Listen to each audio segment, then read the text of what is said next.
semuanya, selamat datang di podcast ini.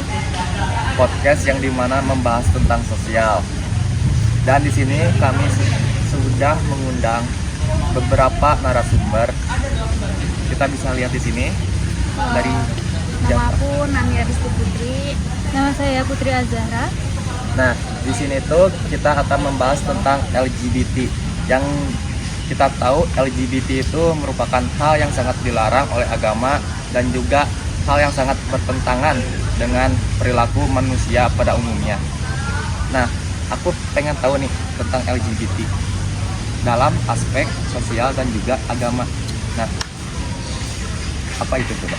Untuk LGBT adalah konteks sosial dan agama merujuk pada orientasi seksual dan identitas gender yang berbeda dari norma heteroseksual tradisional.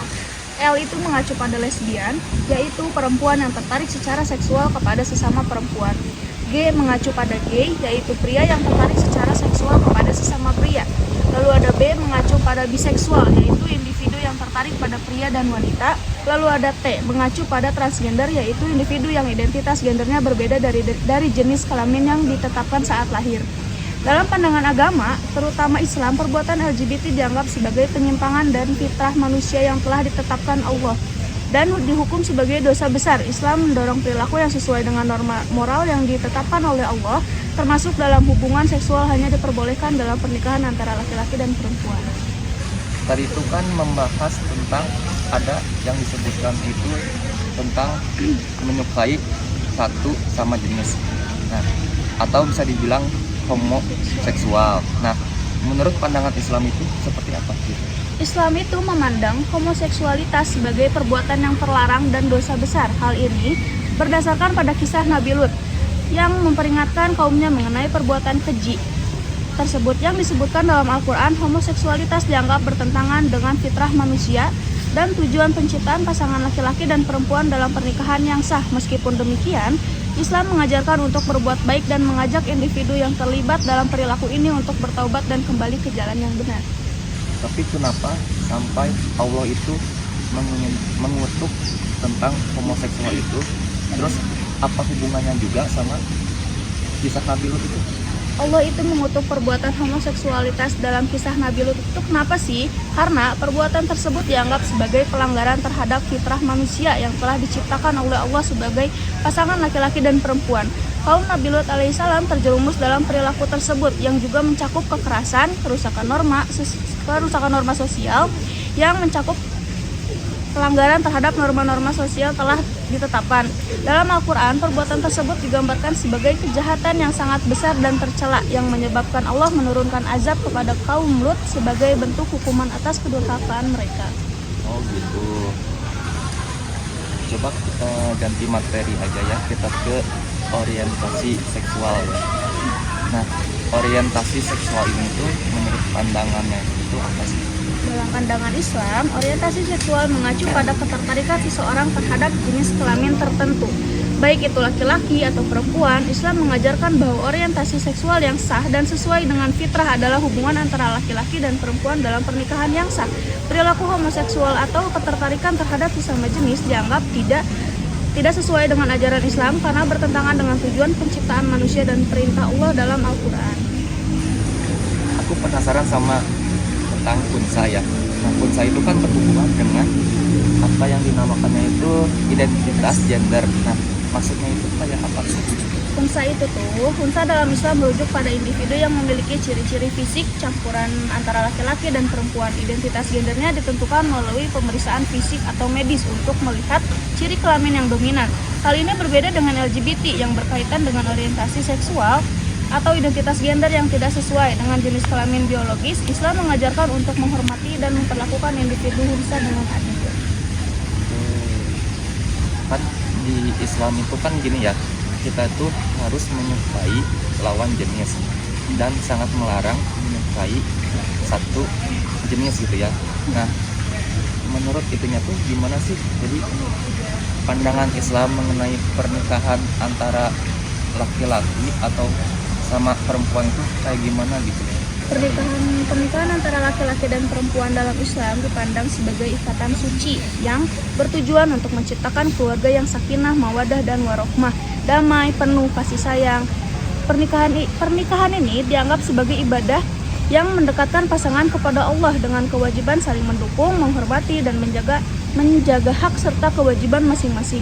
Islam juga melarang zina dan mendorong pernikahan sebagai jalan sah untuk memenuhi kebutuhan biologis dan emosional. Suami bertanggung jawab memberikan nafkah dan perlindungan, sementara istri mendukung suami dan menjaga kehormatan keluarganya. Tapi apakah itu ada di dalam Al-Quran?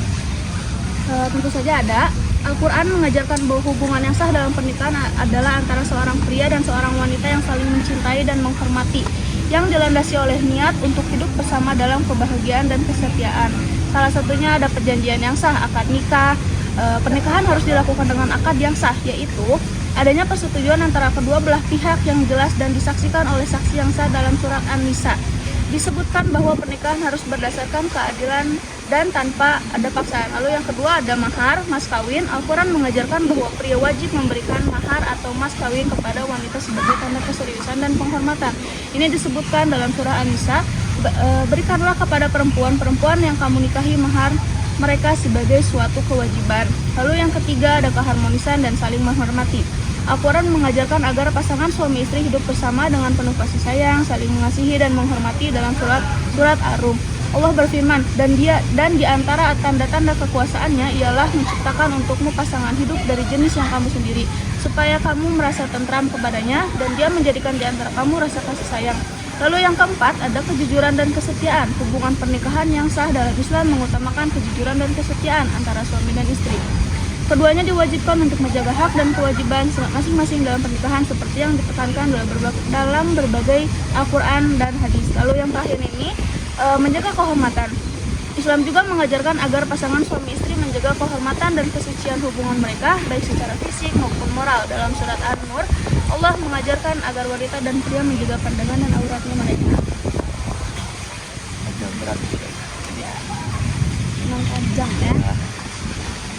tapi di LGBT ini itu ada hukuman nggak sih bagi si pelaku gitu? Tentu aja ada. Di sini ada dua hukumannya ya. Yang pertama ada hukuman di dunia. Berdasarkan hadis Nabi Muhammad SAW, hukuman terhadap pelaku homoseksualitas bisa berupa hukuman mati bagi kedua pelaku jika mereka melakukannya dengan jelas dan terbuka. Misalnya dalam salah satu riwayat Nabi Muhammad SAW bersabda, barang siapa yang melakukan perbuatan seperti kaum Lut, maka bunuhlah pelakunya. Hadis riwayat Abu Dawud. Lalu kalau hukumannya di akhirat, dalam perspektif agama Islam, selain hukuman di dunia, orang yang terlibat dalam perilaku LGBT juga bisa mendapatkan azab di akhirat, kecuali jika mereka bertaubat dan sungguh-sungguh. Dalam Al-Quran, kisah kaum Lut alaihissalam yang disebut oleh Allah kisah perbuatan homoseksualitas, mereka menunjukkan keharaman perilaku tersebut dan konsekuensi yang berat jika tidak ada pertobatan. Namun, dalam praktiknya, penerapan hukum tersebut bergantung pada hukum yang berlaku di negara masing-masing. Serta apakah negara tersebut menerapkan hukum Islam secara penuh atau tidak. Sebagian besar negara dengan sistem hukum sekuler tidak menerapkan hukuman tersebut. Oh gitu.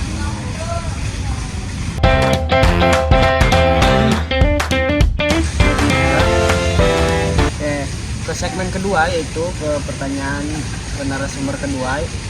Menurut kamu itu kalau hak menurut HAM sendiri LGBT itu haknya sama atau tidak sih? Kalau menurut HAM ya, LGBT itu memiliki hak yang sama dengan orang pada umumnya. Dikarenakan di dalam HAM itu, semua orang tanpa terkecuali, termasuk mereka juga yang ikut komunitas LGBT itu, memiliki hak untuk tidak mendapatkan diskriminasi, kemudian itu memiliki hak untuk kebebasan terhadap memilih pasangan dan lainnya yang berada di HAM tersebut. Nah, tidak hanya untuk hak memilih pasangan dan juga hak tidak mendapatkan diskriminasi, tetapi mereka juga memiliki hak untuk mengapresiasi atau mengekspresikan identitas gender mereka. Begitu kan? Apakah ada diskriminasi terhadap LGBT di negara-negara, contohnya kayak diskriminasi apa aja sih gitu? Tentunya ada ya, kalau misalnya di berbagai negara gitu ya. di banyak negara, utamanya nih di negara yang mayoritas penduduknya atau masyarakatnya itu Islam, kemudian itu konservatif dan memegang tradisi yang sangat kuat. Biasanya di negara-negara masyarakatnya seperti itu, LGBT itu seringkali mengalami stigma negatif. Kemudian juga diskriminasi juga sering didapatkan oleh kaum mereka. Nah, diskriminasinya itu contohnya itu di dalam hukum. Di dalam hukum itu tuh ada suatu gerakan yang melegalkan LGBT di negara tersebut. Nah, itu contoh diskriminasi kepada LGBT. Terus juga ada di sosial. Contohnya itu kayak di kalangan masyarakat yang tidak menerima keberagaman seksual atau LGBT, itu tuh kayak mereka itu bisa mengalami yang namanya pelecehan di tempat kerja, kemudian itu penolakan pada anggota keluarga dan lainnya. Jadi kan udah jelasin ya sama kamu apa yang dimaksud dengan LGBT juga menurut sosial dan juga agama. Nah, kalau sekarang itu bisa ditolong jelaskan nggak sama untuk kepanjangan LGBT dan apa maksud dari kepanjangan LGBT itu apa? Nah, kepanjangannya kan tadi sudah dijelaskan oleh Nania ya. Contohnya itu kayak misalnya lesbian. Lesbian itu adalah wanita yang dimana wanita itu tidak memiliki ketertarikan secara seksual ataupun kayak untuk menjalin suatu hubungan kepada lawan jenisnya atau pria. Sedangkan gay itu hampir sama dengan lesbian. Dia itu juga tidak mau menjalin atau memiliki rasa ketertarikan kepada lawan jenisnya gitu. Kemudian kalau misalnya di LGBT juga kan ada biseksual. Biseksual itu adalah seorang yang memiliki ketertarikan ke dua gender. Dia bisa memiliki ketertarikan atau perasaan seksual atau lainnya kepada lawan jenis ataupun sesama jenisnya. Kemudian kalau yang terakhir itu adalah transgender. Transgender itu adalah seseorang yang mengubah gender di identitas mereka menjadi gender yang berbeda. Contohnya pria berubah menjadi wanita, kemudian itu wanita berubah menjadi pria. Nah, biasanya itu mereka itu melakukan operasi atau secara natural seperti memanjangkan rambut, memotong rambut dan berbagai hal lainnya. Jadi menurut kamu tuh apa ada sih deklarasi yang menjamin jika LGBT mendapat hak untuk hidup bebas dari diskriminasi? Ada. Nah, itu tuh adalah deklarasi universal hak asasi manusia, yang dimana kita tahu sendiri kan, di dalam HAM itu tidak ada yang namanya pembedaan mau itu LGBT ataupun orang biasa kan. Nah, di sana itu deklarasinya itu disahkan oleh PBB pada tahun 1948, yang dimana di deklarasi tersebut menjamin hak-hak individu untuk hidup bebas dari diskriminasi hak atas untuk memiliki pasangan sendiri atau lainnya ya. Kayak LGBT itu ya memiliki hak juga, kalau bisa dibilang kayak gitu. Nah, itu tuh tapi kita kembali lagi ya, itu sebagai HAM ya, bukan menurut Islam atau agama dan juga sosial budayanya. Ya, gitu. Apakah ada pelanggaran HAM yang terjadi jika kita melakukan diskriminasi terhadap LGBT? Ada, tentunya pasti ada. Kalau misalnya menurut HAM lagi ya, ditegaskan menurut HAM ya. Nah, misalnya itu saat kita melakukan diskriminasi nih pada komunitas LGBT, kita itu sudah melanggar HAM yang dimiliki oleh mereka sebagai manusia.